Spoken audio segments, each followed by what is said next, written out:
drug, a product that are designed to stop the theoretical virus from infecting a cell, doing its thing.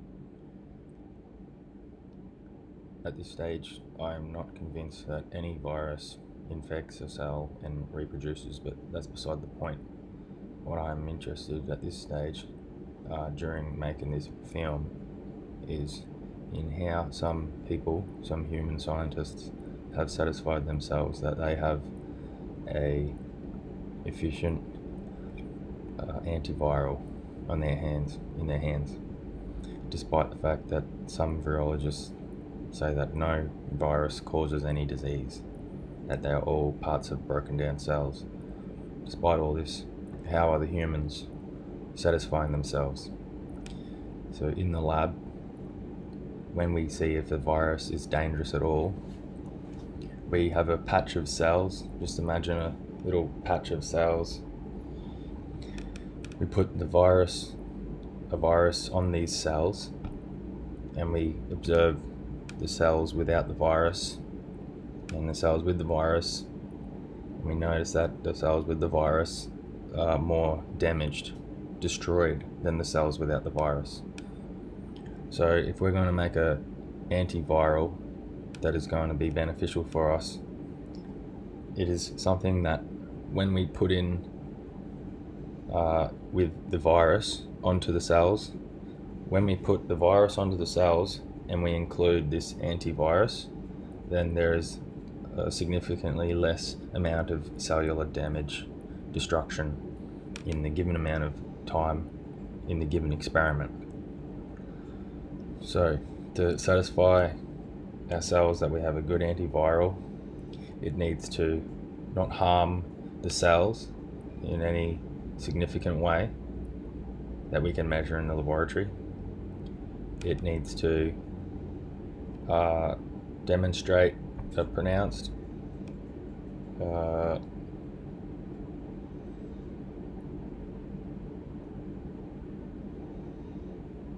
what's that word?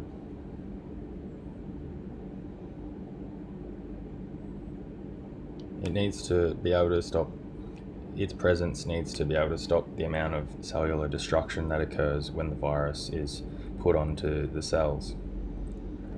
So why do any cells cop damage when a virus is put on them in these conditions? Because cells are chemically fragile organs, whatever they are. They are very chemically fragile.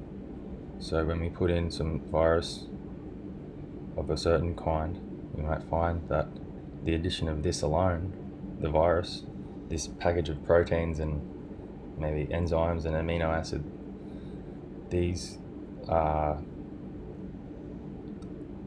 harming the cells sometimes.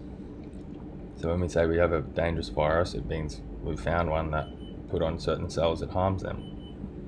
So when we say we found a decent antiviral, we mean that we found the addition of this compound, these molecules, whatever that is, the addition of that with the virus when we inoculate the cells has a lowering destruction effect. The cells that we add this antiviral with, when we put the virus in, there is less damage. Why? Because of a chemical concoction, offset of specific elements. I'm not sure why, really, but from here, this is the level of proof that we need, and it needs to be safe enough, which involves giving it to a heap of people or animals first, seeing that it doesn't cause a significant amount of damage extra, and then it's safe enough, and yes, we don't need to go and run a 1,000,000-person trial or anything like that.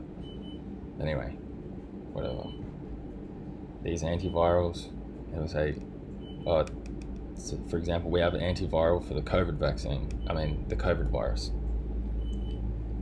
We found that these addition of these compounds or these chemicals in the concoction of cells, live cells and virus, when we add these compounds, there's less destruction This is our antiviral for the COVID. It is a broad spectrum one, they'll say. It works not just for COVID, but other coronaviruses too.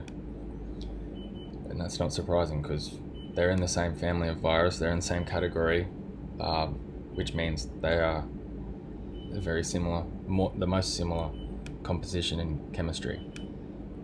So whatever is of these coronaviruses causing cellular death in the experiment, well, changing the ingredients so that something that these coronaviruses share in common is which harms the cells, that is being offset by this thing in the antiviral. So in the experiments, for the given amount of time that we observe these cells, we can see the difference. Is this an outright gain? For anyone with a brain to think, obviously not. We need to go and give these animals antivirals and other animals that are composed exactly the same health, weight, age, all that strain. And we need to show that the ones with the antivirals were better off in disease, in health. Okay? And yes, maybe we can introduce the coronavirus or any kind of virus in the air when we do this kind of experiment.